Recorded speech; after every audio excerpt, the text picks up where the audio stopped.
Hello, Sukadev. Welcome. Hello, Tyr. Welcome. Yes. Nice to meet you. Thank you for agreeing for the interview. I've been having a wonderful time here at Yoga-Vidya, and it's a beautiful place to be and to teach. The food is so good and so healthy, and the environment, the atmosphere is so beautiful. And thank you for agreeing for the interview. And what is your vision of yoga? Yoga means union, yoga means harmony, and I think yoga can contribute quite a lot for a world of union and harmony. Mm-hmm. I feel like the whole world is growing together, becoming a global village. So much of the world culture is mixing, and I think yoga can be one of the elements linking the different cultures together. Right? So many people all over the world are practicing yoga, and when people practice yoga and they go into the depths of their being and they release all the tensions, then there's a heart-to-heart communication, and then people feel linked with each other all over the globe. So I think yoga has a very important part to play in the developing world culture, a culture of hopefully peace and compassion and ecological living. Beautiful, beautiful, beautiful vision. And what is unique and special about Yoga-Vidya? Yoga is wonderful, and there are so many wonderful kinds of yoga. And what is like the special flavor or quality or thing about Yoga-Vidya? We try to teach yoga in a very broad way. Your name, Yoga-Vidya, Vidya means knowledge, it means wisdom, it's practical knowledge, it's theoretical knowledge, it is wisdom. In India, some universities are called Vidya-Bharavan, but also in the Upanishads, there are the Vidyas, this means intuitive knowledge. So we try to integrate it all. For some people, yoga means health. For others, it's meaning developing of the personality. For others, it's spiritual development. And for others, it is feeling of connection with others. So to a certain degree, we try to teach yoga from the basics up to the highest spiritual level. And the specialty of Yoga-Vidya is this broad point of view, and it's also an integrating point of view. We have a central teaching, we have our Yoga-Vidya style of yoga, where there is a special yoga sequence, we have certain meditation techniques, we have a certain way of having a satsang with kirtan and with arati. We have a way of integrating Ayurveda, so that's our basics. And around that basics, we have a lot of different ways to relate to people. So we have yoga therapy, we have Ayurveda therapy, we also have fitness yoga, we have different types of mantras, we are getting into the very classical Vedic mantras, we're getting into the modern mantras, we put connections to other spiritual chantings, we integrate some Buddhist meditation techniques, we integrate meditation techniques from a Christian background and from other traditions. So you could say the specialty of Yoga-Vidya is we go into the depths and we go into the broad field. We have a certain basic teaching, but we try to integrate everything which somehow is good and can be integrated in harmony with our system. We are not in, like Yoga-Vidya is difficult to put in a few words. Sometimes we're asked, there are spiritual types of yoga and there are more secular types of yoga. What is Yoga-Vidya? I'd say both. For those who are just interested in the posture, we have a secular yoga, but we also have a spiritual yoga. And there's a question, there are yoga paths or yoga styles which are more challenging, and there are more softer types of yoga style. Yoga-Vidya has a soft style of yoga, so yoga therapy and some soft yoga, and we have highly demanding asanas also. Sometimes we're also asked, we have the more standardized yoga styles. Well, there's a sequence and everybody has to teach exactly like that, and there are more the freestyle yoga styles. And Yoga-Vidya is again in between. We have a certain sequence, but then the teacher can use their intuition, their creativity to adapt it to what he feels and where he feels connected, and to his participants. Altogether, you could say it is a spiritual type of yoga. When people practice the Yoga-Vidya style, we hope they will feel something deep inside themselves, and we hope that they will feel connected to however they want to call it. Wonderful. And you were speaking about many of this already. What are the special benefits that someone could come to here, and what kind of benefits could they receive if someone was coming from the international community? One thing that's nice for me is I speak some German, komisch Kinderdeutsch, but it's nice that someone could come and get support. They could come from any country, and if they speak English, they can be quite comfortable here. Yes. Like here we have people from different countries, and some speak English, some speak Hungarian, some speak French, we have Danish. Of course, the main language spoken here is German, but probably half of the staff here speak English also. And we have English yoga teachers, and we have teachers from all over the world, and then of course they teach in English. Of course here, Yoga-Vidya is a broad network in Germany. We have more than 100 centers. We trained by now 25,000 different people to teach in the Yoga-Vidya style. They have been certified 25,000? Certified 25,000, fully certified yoga teachers, now 13,000, with altogether 25,000 different certification programs. And then we have 4 ashrams, and we're right now in the main ashram near Hanover, and this is a place where 2,000 people can be. We have 2,000? 1,000 people can be here. We have 200 who live permanently here, and then we have about 800 who can come all together, including helpers and teachers and all the guests. And then if you come here, there's a very specific atmosphere here. That's why it's like Yoga-Vidya is like the yogic paradise, because we have meditations. We have early meditation at 5 o'clock for the very sincere seeker, where who want to sit longer. We have 6 o'clock meditation, and we have 7 o'clock meditation. We have different kinds of chanting. We have shorter chanting, longer chanting. We have the long Vedic recitations. We have different yoga classes. Every day we have about 30 different yoga classes, all kinds of levels. Yoga therapeutic yoga classes, challenging yoga classes, spiritual yoga classes. So there's a lot of choice there. And we have different lectures, different workshops. We're here in a very special environment with wonderful nature. It's also called a very special place in nature. Some ancient holy places are nearby, which have been used as holy places even from the Celtic times and even before. And we have a big buffet, and it's something special of the energy there. So many people come together, practice together, speak together.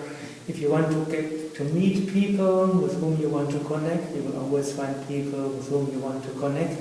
If you want to stay inside and not connect with anybody, it's also okay. It's also possible to stay more anonymous. We have one dining hall for eating in silence, so don't need to talk to anybody. You have the possibility to eat inside and to eat outside, or even go a little bit into the park next to us, and you can sit on a bench and have your lunch or dinner, and directly under a tree. So a lot of different possibilities, and of course there's that spiritual vibration which can touch you inside your heart and just penetrates you. Just being here for a few days is a healing and energizing and harmonizing experience. Beautiful. Yes, I've been coming for 4 years to teach here, and it's wonderful. And I from my expression, there's a very warm, family, like comfortable feeling. The people are in a very healthy place and doing healthy things for themselves. And I love to run. I'm running 5 kilometers every day, and it's paradise through the forest here for running. And you can do yoga outside if the weather's nice, or inside. There's wonderful place. We are so far in nature here that you can meditate in nature with no sound from the cars, and the food is very good. And I feel if I'm in a silent process, I can be very silent. And if I like to be in community, people are very friendly and warm. And the rooms are fantastic. There's so many different rooms for teaching in. Yes, we must. I think we now have 35 different teaching rooms. 35. And they're actually also used. They're used. So we have so many different programs at the same time. We have our programs who organize, like you come here with your group, and you're teaching, you give training courses, and so different possibilities. And so we have so many great teachers coming here and sharing their insights. Wonderful.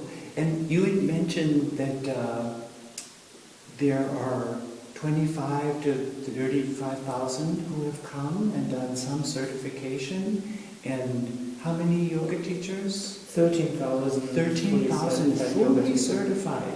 And 100 centers. And how many people have just come, if I know it's not an exact figure, but would you guess have come just to experience and got maybe not a full certification, but something good for themselves, and got a yoga experience or a meditation or a kirtan experience through the Yoga-Vidya system? So we think it should be about 500,000 Germans who are practicing in the Yoga-Vidya style right now. So most likely it might even be nearly 1 million people who have had some experience of the Yoga-Vidya style of yoga. This is a significant number, 500,000 to 1 million. It's very significant. And my organizer here, Hubertus Windler, was saying he was one of your first students. He said there were 4 students in your living room of your apartment in Frankfurt. Yes. So it would be lovely if you could share the story of how to go from 4 students in a small apartment in Frankfurt to 1 million people, and to a center where 1,000 people. And this is a very unique place. So what's the story of that evolution? If someone they're struggling in maybe California and they have just a few students and they'd like to evolve, how could you be an inspiration, your story? The main thing is, for us here, I think it's grace, and it was like the energy of my master, our master, Swami Shivananda, and I feel that his energy is behind there. Of course, there's different parts of the story. I've been growing up in a family where there was a factory there, and my father had a bigger business, so 2,000 people were living in his factory. So I have some background of not thinking too small, even though I was never in the factory, and I started with 15, I started with yoga, and started meditation, and I read a lot, and I tried to see what the common things are in Buddhism and yoga, and Sufism and Christian mysticism and the New Age culture. And so then I met Swami Vishnu Devananda, who was a disciple of Swami Shivananda. I was with him for a few years, directing centers for him, and then when he was slowly handing over the centers to successors, then I decided it's time to leave. And then I went to Rishikesh in the Shivananda Ashram, the mother ashram where Shivananda had lived. And there I had a vision of Swami Shivananda, where he said I should return to Germany and open a center in Frankfurt, and a big movement would come out of that, and I would eventually develop an ashram for 1,000 people. So that vision I had there, and Which year was that? Was 92. 92. So that's today, it's more than 22 years ago. And so there was that inspiration, there was that vision, there was that mission I had. Of course, now being somebody who was just alone, how to develop it. So I went to Frankfurt, got a small center. I found somebody else who was going to teach with me together. And then we had a 175 square meter apartment, and we actually had 4 teaching rooms.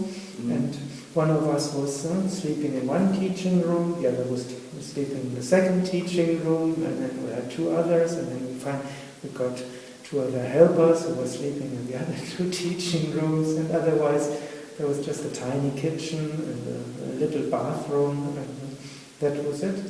And so we started teaching there.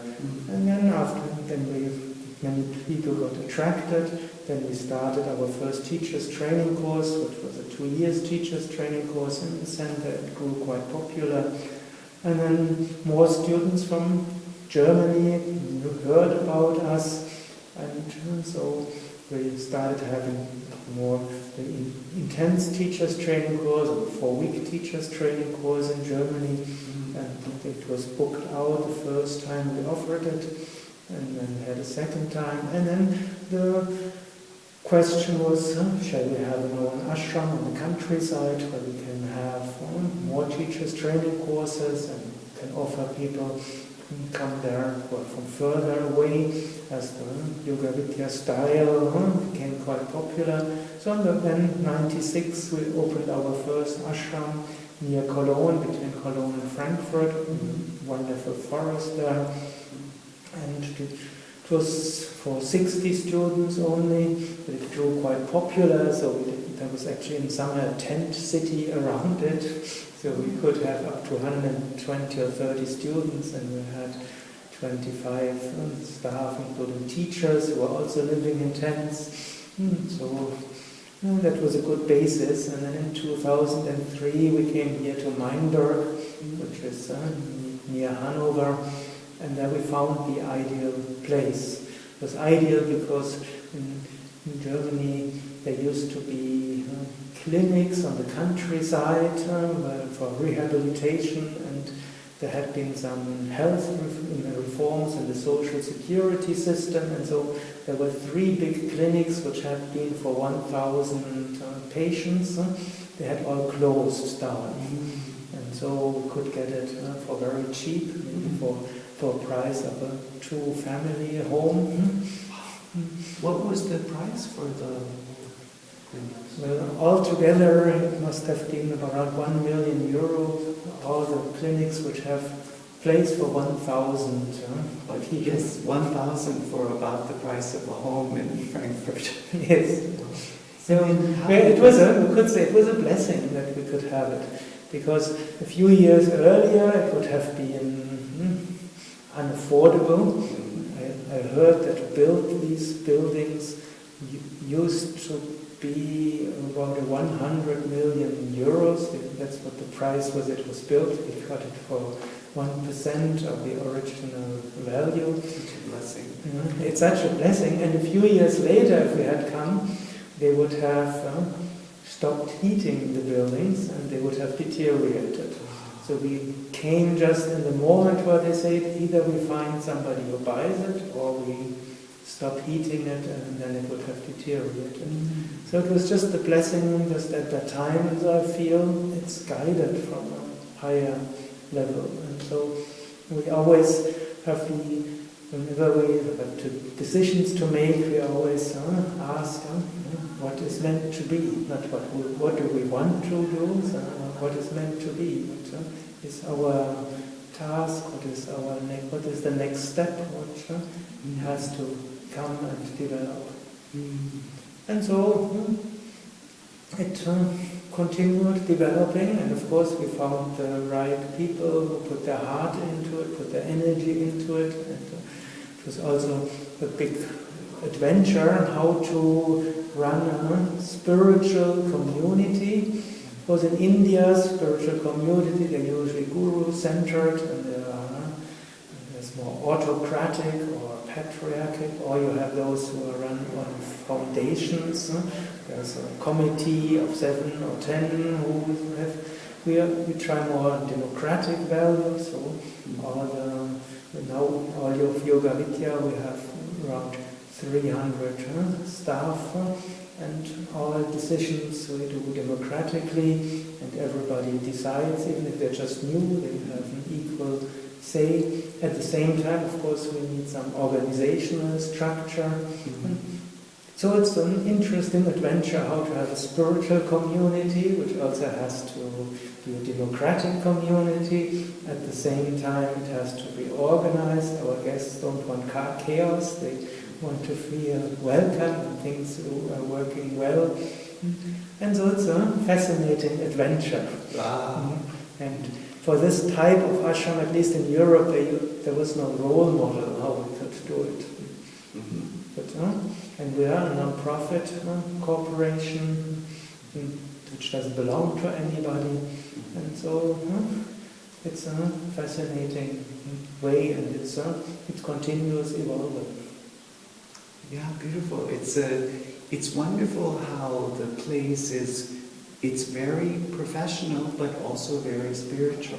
Like when I come, everything is very clean and well organized. My room is very clean and well organized. And you have beautiful structures of which part of the room I'm responsible for cleaning when I take the bed away and where to put it. So it's very beautifully organized, and quite a big. I've run a center also, so I'm sensitive about the challenges, and it's interesting. So you are a leader of this place, but not the guru of the place. So that's an interesting distinction. And you are leading. And you are but not the owner. Yes. So there is a non-profit foundation. There's a non-profit foundation. And so you can speak a little bit about what it's like as the leader, and then you have the staff which is paid, and then you have a large volunteer staff, yes? And then and professionals like engineers to build and make something, and then people, young students. There are many young students. They're very happy because they can come here for a certain amount of time, like 1 month or 1 year for working. And how does that? What are those structures? Yeah, difficult to put in a few words. But mainly we're a spiritual community. So people who come, like we have in this ashram here, we have a few other ashrams, we have some of the centers are owned by the foundation, and others are independent and they're affiliate centers. So when I speak of 100 centers, including the affiliates. But then the spiritual community, where we altogether have 300 community members who live here. They come for spiritual evolution, they come to practice yoga, they live for practicing yoga, and they live for learning and teaching yoga. So we live together, and we have our morning satsang, we have evening satsang. Some prefer to come to the morning satsang, some prefer the evening satsang. We have a common kitchen, but we also have families. They have their own little apartment where they can also cook for themselves, so we have different possibilities. So that there's some independence, but there's some common space. So that is one of the main things that we always try, that people have some privacy, but we also community and a spiritual community with communal practice. So that in Germany it's always important that there's some social security. People like to have health insurance, and they like to have disability insurance, and they like to have benefits after they retire. So in that way we have some kind of employment contract, so they get the social security, but they're not employees, because they're basically, you could say, they're the members of the association, and that's why they're not employed, but they're members of the association, and they make the main decisions. But they have the full social security, and they have some pocket money, which is sufficient to pay for the expenses, and if they want to go for a vacation or something, so it's sufficient for that also. In addition to that, we have some professionals which are employed to normal terms, like when we can't find somebody in our spiritual community and we need some professional skills, then we hire also. So we have a little more than 12 professionals who are normally employed. Like we have some webmaster, and we have some graphic designer, and we have the chief technician for all the heating and so on. So for these we have a few professionals, and then we have the temporary, voluntary people who can come here for a few days or a week or a month to want to be part of the community, and they don't pay anything, they're not paid, but it's expected that they help with different tasks, and they can have one yoga class a day, and 1 or 2 satsangs with meditation and mantra chanting. They can participate in a lecture and learn. So that's also an interesting program also for international people who want to have ashram experience, living in a spiritual community. We're very open, and it's very simple to get admission here.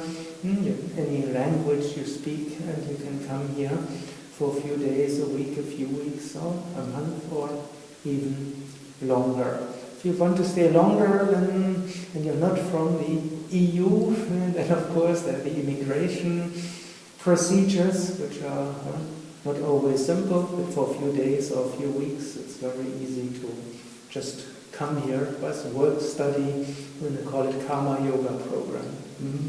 And it's an interesting experience. Some people just want to live ashram experience. Like when you go to India for ashram experience, the Indians are a little hesitant for Westerners. You can stay there, but you don't get to the inside circle. It's a very good feeling also. Also go to India to go to an ashram from time to time. But when you come to Yoga-Vidya, you're immediately part of the community. There's nothing hidden there. You are immediately there. You go to the staff meeting and you're there, and you speak with the staff, you're in a team, and so in a few days you feel how it is being in ashram. And some like the ashram atmosphere because they get a spiritual experience, some like it because they want to just learn yoga very intensely, and some just want a few weeks or a few months in between two parts of their life. Sometimes people get into a crisis, sometimes relationship break up, sometimes they lose their job, or they know the old job isn't the right thing, they don't know what to do next. And using the time in between to live in a spiritual community actually helps you collect energy, you collect prana, you get more to connect with yourself, you connect with nature, you connect with the divine, with a higher power, and then you feel guidance and you get the strength to build the next step in your life. Wonderful, wonderful. Well, two things that are very interesting to me is, one, it's much less, it's a very reasonable price to be here. It's much less expensive than staying in a pension or in a hotel, and the food is fantastic. And so the people, even if someone likes to come for a longer time, like 1 month, it's a very reasonable price. Yes. And one of my students, Peter, he is a Yoga-Vidya certified teacher, and he lives in Hamburg, and it's possible to even buy an apartment here, and he can come here whenever he wishes, and he has a nice small apartment to live, and then he can go home to Hamburg. Yes, so yes. he could be here half of the year. It's like a second home in beautiful nature and in a wonderful community. It's quite different living in a city like, I'm from New York, whether you're living in New York or you come to live in a place like this, everyone is relaxed, everyone's doing yoga, meditation. What is this possibility of the apartments and the long-term living or staying longer like? Yes, we call it Shanti Vasi. Shanti means peace, and Vasi is living, who's the one who lives, so somebody who wants to live a peaceful life in a spiritual atmosphere. And so they pay a certain amount of money, and then they basically buy the right to live in a certain room or apartment. They can decorate it as they want. Can decorate what they want. And Peter said it's quite reasonable. It's much less than buying an apartment in Frankfurt or Berlin. Yes, yes. As we have got these big buildings for a very cheap price, so we could afford, we could give it to others to a very reasonable price. So they come here, they're part of the community, they can go outside and come back. Quite a few of them think when they retire from their active working life, they will live in a spiritual community here. They can contribute here, because usually in Germany, around 65, you're in retirement age, and then if people practice yoga, usually they have another 20 to 30 years of healthy living in front of them, or before them. And just traveling around the world or just looking TV isn't the fulfillment of their mission. And so they a few already who are in that age group stay permanently here, and they help, they teach, and they bring in their abilities, and so they're an important part of the community. And this kind of communal living where the generation above 65 is there and contributes, and then there are youngers there, there are families living here with young children. So it's part like a village or even a little city here.